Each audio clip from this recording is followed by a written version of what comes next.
Now, y'all know I love to bring on different guests of different ilks, but my main thing is sportscasters and radio sports talk hosts. And I've had a myriad of them on this show in the last 10 years. But this fellow that I'm going to bring to you, like Jay Spivey, has a piece of my heart in Carolina. Do me a favor. Please help me welcome the host of The Drive with Josh Graham, the master of ceremonies himself, Mr. Josh Graham. And he joins me right now. What's going on, sir? Master of ceremonies. Do I need to find what is the itinerary? Who am I introducing? Who do I need to bring up next? What babies do I need to kiss? I don't know. I knew you'd take that and run with it. I love it. Josh Graham. Josh Graham joins us. We're going to do this as a get to know you kind of thing, a little mic to mic, a feature I love doing here on the show. And we're going to start with, where are you originally from? I'm a North Carolinian. I was born in Baltimore, which is why I'm wearing the Orioles gear. My dad is a huge Baltimore sports fan growing up, back to the old Baltimore Colts, the whole deal. But I was born in Maryland, moved when I was 1, and all but 1 year of my life since then, I've lived in the state of North Carolina. That 1 year I was in Colorado right out of college, first college job, the whole deal, and spent some time living in Texas as well. And but mostly in the state of North Carolina and all parts of the state. Centrally, outside of Raleigh, in a town near Youngsville is where I grew up. Really, it's the city of Wake Forest, but that confuses people since Wake Forest University is in Winston-Salem, where I live now. And I went to college in the eastern part of the state, close to the beach, where East Carolina University is at. They're the Pirates, of course. And so North Carolina is my home. Ah, you're a pirate. East Carolina Pirates. Yes, sir. What drew you to attend college at East Carolina? What was the draw there? I knew I was going to do media when I was in high school in the mid 2000s. It's a weird time with the internet where people were still figuring things out. And I had a teacher at this charter school that I was at who was messing around with streaming and was a sports fan. And she presented to some of her older classes, juniors and seniors, hey, who would be interested in calling basketball games? And all of them were like, I don't think anybody in this room could do better than the guy who's a rising sophomore who is this encyclopedic knowledge for sports named Josh Graham. And she was the wife of the principal. So I remember getting called down to the principal's office thinking I was in trouble. And they're like, no, well, everybody in this class said that we should talk to you. And I created a broadcast program at this high school in Wake Forest, North Carolina, and called the games my junior and senior year. So when I arrived at ECU with a tape of things that I had already done, they had never seen anything like that from a freshman at that point. So I got on the radio immediately, and then I started writing. John Forsland, who's now the voice of the Seattle Kraken and does national hockey, who is the longtime voice of the Hurricanes, gave me great advice in saying, regardless if you want to pursue broadcasts, make sure you learn how to write. And I was with the newspaper, created a website that became a scout site with East Carolina, covering football mostly and recruiting. Worked for the yearbook there, the local TV station there, interned at a radio station. So at one point I was working 6 jobs simultaneously while going to school, and they were all media related. And it got to the point where it was so bad, all the things I was trying to do, that the folks with student media were like, we can't allow people to do this. So now they created a rule that you can only work at 1 or 2 of these outlets at once, because I worked at 6. And then I became the voice of ECU women's basketball while I was there. And they jumped to the American soon after that, joining the likes of UConn and Gino Auriemma, the whole deal. But it was the reps that presented. It's not really known for being a journalism school, but it presented the reps if you knew what you wanted to do, opportunities to get your feet wet. I thought I was busy. Man, from the way you met. Listen, the way I got started in broadcasting, and I don't tell this story often, but I will today. The way I got started was purely off of an idea. I grew up in Chicago. I love the Chicago Bulls, and my favorite announcer at the time was a fellow named Jim Durham, who called Bulls games with Johnny Red Kerr. So I heard Jim first in '85, got hooked in '86 when they moved to another radio station, and was a faithful listener of Bulls games. So my dad brought me this brick of audio tapes, and said, "Don't miss a game." Well, December 7th, 1995, I was gonna head home, but my friend Kevin was heading to the gym at Chicago.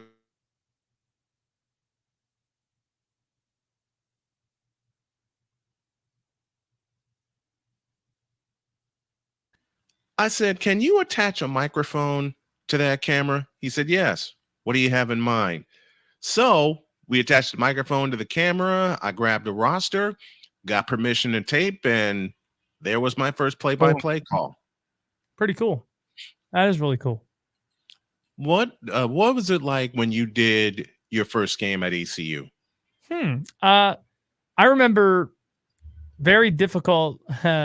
Some of the most difficult pronunciations I ever had. I remember. Oh It was yeah. one of the first games I ever did.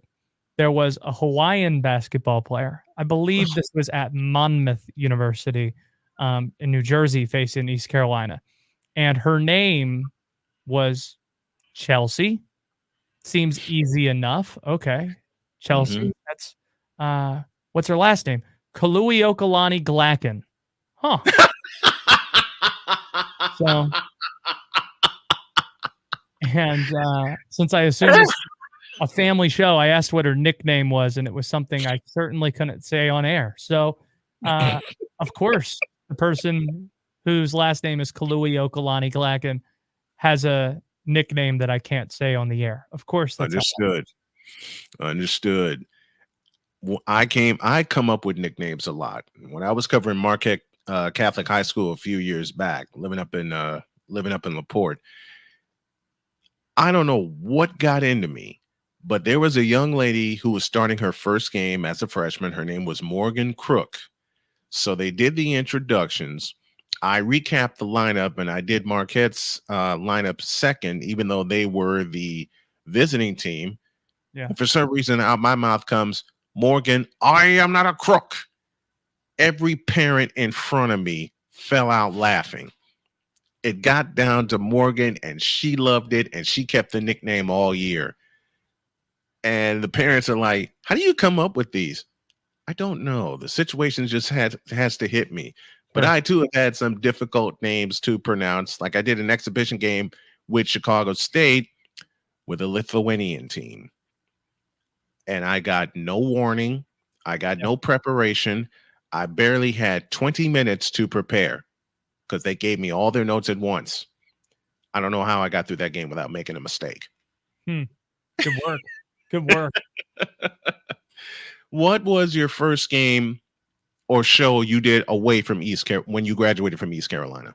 I was in Colorado. I broadcasted high school sports, traveling across the state. It was a nice gig. Kind of amazing that, they didn't, other than the pro sports they had in Denver, when you get out into the plains, which is essentially Kansas, when you get 3 hours east of Denver, they love high school sports. And there was a local car dealership. I'm trying to remember the name of the car dealership.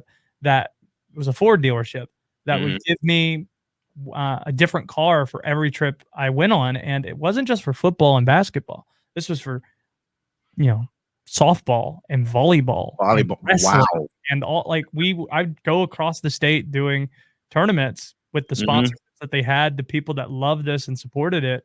And the one that sticks with me was I remember being in the home of the Nuggets at that point, and the Avalanche, which at that point was Pepsi Center. Now it's Ball Arena. And I remember we were doing high school state championships for wrestling, and I'm thinking, why are they in a building that has 20,000 people? This is good. I'm in the hockey press box way up here with binoculars watching these matches. And then at one point it dawned on me, like, the entire building is sold out. It is sold out for high school state wrestling in the state of Colorado. And calling wrestling on the radio stood out to me that one year I was in Colorado after school. You have fun doing it? Yeah. Just realizing there were 20,000 people there. Sure. And yeah. And you were shocked I bet you were shocked to the gills when you wondered aloud, why am I in Ball Arena? And then you look down and there's 20,000 people in there for high school wrestling state championships. Yeah, it's certainly added to it for sure. What's your favorite sport to call and your favorite sport to watch?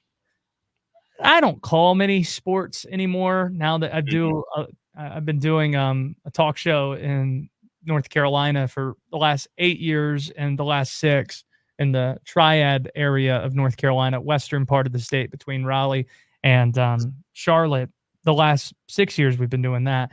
And but in terms of covering, the amount of eyeballs that's on the NFL allows for you to do a lot of different things in the locker room and get and the amount of traction you get from those types of things makes that an interesting sport to cover. My favorite to cover probably would be college basketball, just because of the high level play we have in our backyard, where I get to sit courtside at Cameron. I get to go to the Smith Center, and got to deal and cover Coach K and Roy Williams and now John Shire and Hubert Davis. And that's what makes this area special. That rivalry is a crown jewel of what we have, but it's not just those schools. NC State went to the Final Four for the first time since '83 this year. Wake Forest is a really good team coming back, and they might be that next team knocking on the door too. It's unique that you have 4 high-level programs in the same conference right next to each other the way that you have in the state of North Carolina. So that's probably what takes the cake for me. Josh Graham, the man in charge of The Drive with Josh Graham. You can hear him on their flagship of WSJS down in North Carolina, or you can watch them online. It is a joy and a pleasure to have you on. Your show is great. I am hooked. I'm listening to it every day. Continued success to you, my friend. No doubt. Thanks for doing this, Snowman. I'm glad we were able to do this. We'll have to do it again soon. We will. A break and then more stuff for y'all when we get back. Mister, how do you operate this Twitter thing or this Instagram thing or whatever the heck? You're supposed to know all this stuff. Anyway, welcome back to the show. All right, you fantasy football players. It is June. Some people say way too early, but it's never too early for fantasy football, something we're going to dive into here on the program this season. And my expert is standing by. Please help me welcome the one, the only, Kyle Senra from the Full Press Fantasy Podcast. He joins right now from north of the border. What's up, man? Hey, Snowman. Doing well. How are you doing? I'm good. It's going to be a little quick one today because we have a list, and I requested this list because this will get our feet wet into the into the fantasy football world. This list is Kyle's top 10 fantasy quarterbacks entering 2024. We'll start at number 10 with Jayden Daniels, the rookie for Washington. Yeah, so I guess the first thing to say for this list, this is a dynasty ranking. I do not have my redraft rankings yet complete. So, this is viewed with the long term. So if you were and the way I do rankings, I do tend to favor towards how do I rank them if I was to draft them. So, especially in dynasty leagues, there is the difference between draft value and then trade value afterwards. And that could be a lot more complex. Right. So I find rankings are most useful during drafts. So that's kind of what I create them for. If I'm starting up a team, these young quarterbacks are really enticing. And actually for that 10th spot, going back and forth between Caleb Williams and Jayden Daniels, but ultimately the rookie that I want the most in fantasy is Jayden Daniels. Maybe Caleb is a better overall quarterback, but Daniels' skill set, his speed, his ability to run, that'll give him a really solid, safe fantasy floor. Now, Caleb might have, again, because he's the better quarterback, the long-term floor of, he could play in the NFL for 15 years. There might be some concerns with Daniels injury-wise, not to say Caleb can't get hurt himself, but I think, on fantasy football teams, I'm trying to win as often as I can. And I think Jayden Daniels can hit the ground running fantasy-wise. Literally because of his legs, but also because he is a pretty good passer. And I would say he's even a better passer than the guy I have at number 9. That guy might possess even more athletic upside. So what do you think is my take of Daniels over Caleb? And speaking of number 9, we go to Indianapolis and find Anthony Richardson. Well, so A-Rich, yes, quite we don't have a rich history of games, even though he is technically a veteran in his second season, but we only have a handful of starts. So tremendous upside in those games, especially as a runner, but just as a touchdown producer in general. A lot of that is rushing touchdowns. Yep. 4 in I think 5 starts. So that's doubt he'll keep that percentage up over the course of an entire season. But if he ever does, he could really reach to the upper echelon. So Absolutely.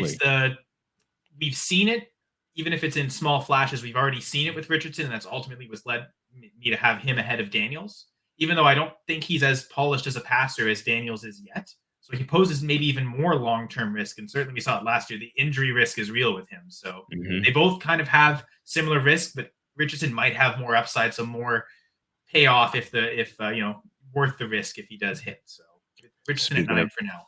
Speaking of injuries, a fellow has gone through a lot of injuries, but still has a lot of upside. At number 8, we go to the Chargers and find Justin Herbert. Yes, and this is fallen in rankings. I mean, it was only maybe 2 years ago where he was considered a top 2-3 quarterback and really asset overall in Dynasty Superflex leagues. I definitely remember a draft after his second season where he went ahead of Mahomes in the startup draft, as second overall. So those first couple of seasons were so explosive, and his efficiency has tailed off the last couple of seasons. And I think he's fallen even further in rankings for me because of losing both his top targets, Keenan Allen and Mike Williams gone. Still has Josh Palmer, who the last couple seasons he's shown a connection with, especially when those other guys have been injured. So it seems like that's, Josh Palmer could pass as the wide receiver 1 on this team if like that. And that's at the low end. Maybe one of the young guys emerges, Quentin Johnston or Ladd McConkey. But from what we saw from Johnson last year, I don't necessarily want to bet on him necessarily taking the step up. And I know a lot of people like Ladd McConkey. I wasn't so crazy about him as a prospect. I know there's a lot of good per route numbers, but I tend to be someone who doesn't care as much about the per route numbers, because the problem with McConkey is he just couldn't get on the field. He wasn't running routes. And ultimately, we want the guys that are out there more opportunities, more targets. So I look at a lot of his stats in the negative career average, dominator rating, which is an accumulation of players, how much of a team, touchdowns and yards a player accounts for. Pretty low in that regard. Some single season totals as well, pretty low. So I'm not crazy about McConkey. So it does seem like a step down for a receiver core, which is why Herbert takes a step down in rankings this year. Let's go to number 7. We go to Arizona and we find Kyler Murray.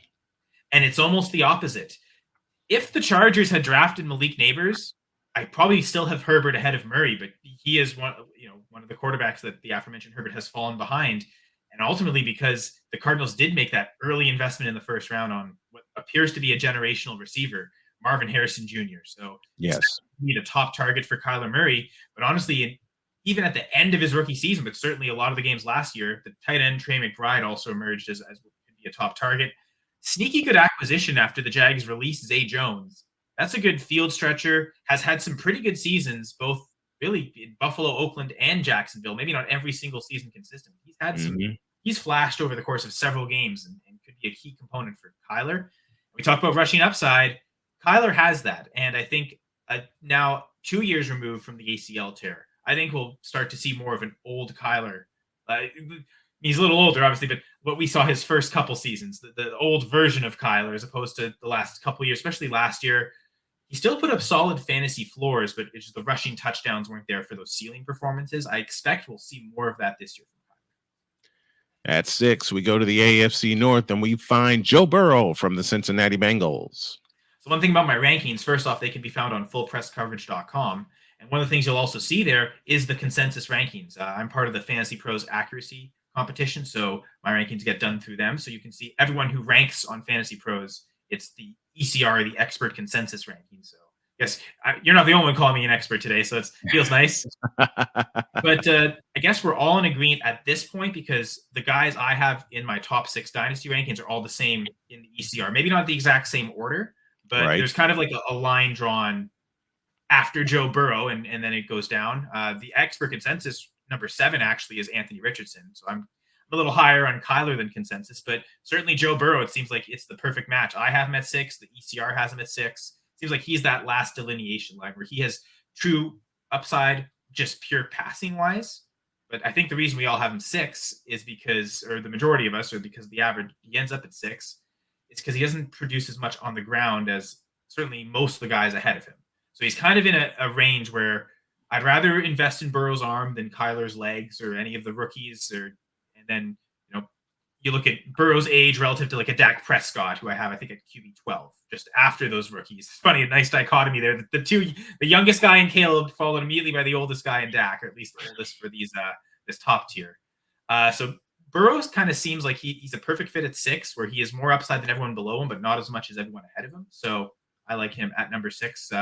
He's lost Tyler Boyd, so that might hurt. So I think it mostly, getting Jermaine Burton might help. I don't know if it's going to be quite a net neutral, but not enough of a loss to drop him though. At 5, we find 2-time MVP Lamar Jackson as we stay in the AFC North. And I mean, potential 2-time fantasy MVP, because both of those years, I believe that he won the MVP. He was the highest scoring player overall in fantasy. Actually, maybe not. I think he was 3rd last year. I'll have to look up those numbers, but he has shown through several seasons to have that certainly safe floor just because of the sheer yards he gets. And that's typically what we see from rushing quarterbacks. I tend to divide them into 2 categories. Who are the safe floor rushers for like safe floor in terms of fantasy production, who give you the ceiling. And a lot of it is the yards are what give you the floor, but the touchdowns, getting those rushing touchdowns in addition to anything passing, that's what gives you those true ceiling weeks. That's the 35, 40-point weeks where he significantly helps you win a week. And Lamar actually over the years has shown less of the safe floor and more of the boom bust weeks. And because he used to be really, really safe floor, but not a high ceiling, like especially his rookie year.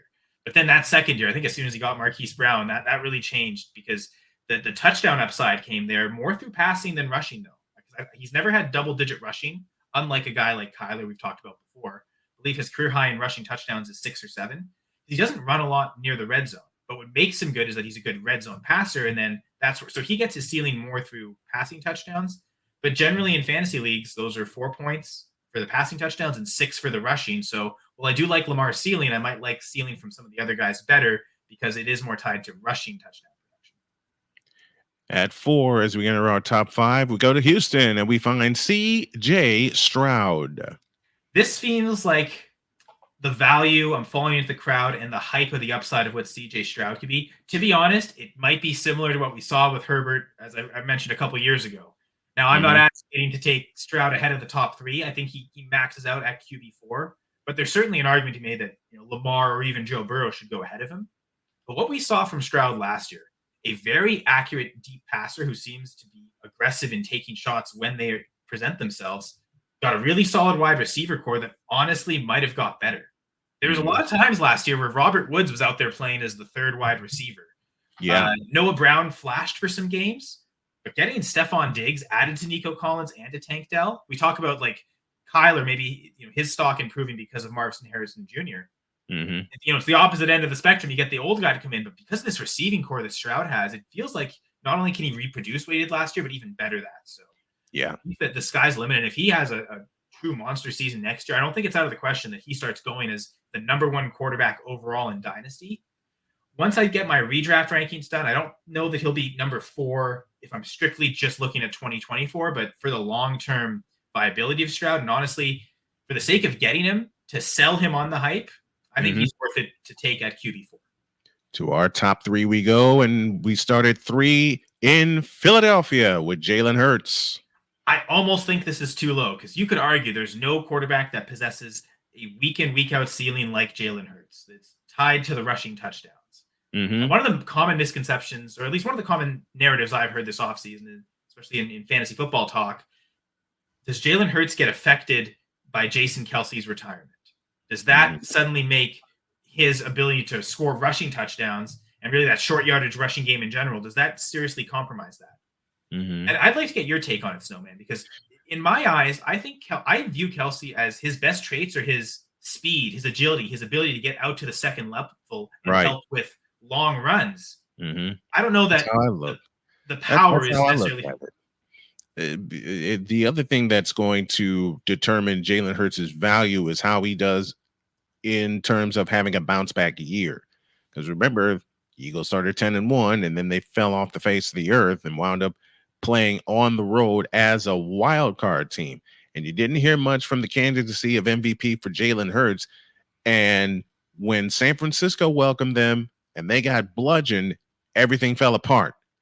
And I know a couple of Eagles experts that tell me it was well before the San Francisco game, and I tend to believe them. I think it was well before the San Francisco game. If you look at the coaching staff of Philadelphia, they are still not fully put together. Now, they've added some weapons, yes, but are those weapons going to be maximized? That's the question I have with the weapons surrounding Jalen Hurts. Speaking of weapons, you got this guy at number 2, reigning Super Bowl champion Patrick Mahomes from the Chiefs. What a weapon they've added for him. I really like the rookie Xavier Worthy. I almost said Chandler Worthy. Clearly, I watch enough CFL. Unfortunately, his team beat my team last week, but that's okay. Good for you, Chandler Worthy. But Xavier Worthy going to a winning team, I think the one thing the Chiefs have done this offseason, they've gotten speed outside guys that can run deep routes and also catch the ball. They're not relying on Marquez Valdes-Scantling being that deep threat anymore. In fact, he's gone. Talk about that. We'll talk about that in a minute. But the additions of Marquise Brown and Xavier Worthy, I think, can help Mahomes get back after. I mean, fantasy wise, it's funny because fantasy wise, Hurts was the QB2 last year. From fantasy manager standpoint, there's no need for a bounce back. It's just, can you repeat what you did last year, which was like 14 or 15 rushing touchdowns?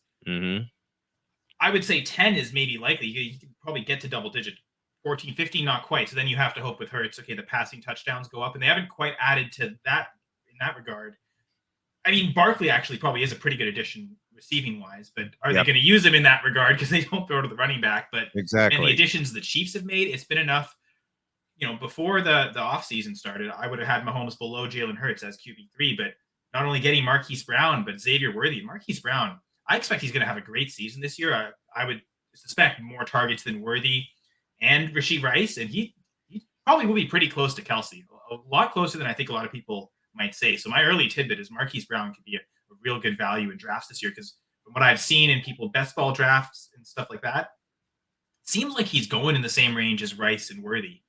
Dynasty, I get it that he almost should be behind them because of the age, but in redraft, I think Marquise Brown would be a really good value. I think there's a chance he leads the team in targets.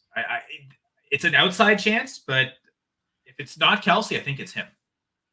Well, we now have reached the top of the pile and the top of the mountain, and we go to Rich Stadium in Orchard Park to find Josh Allen at the top of Kyle's list. So we've upped a lot of quarterbacks who've added weapons and kind of dropped guys who have lost weapons.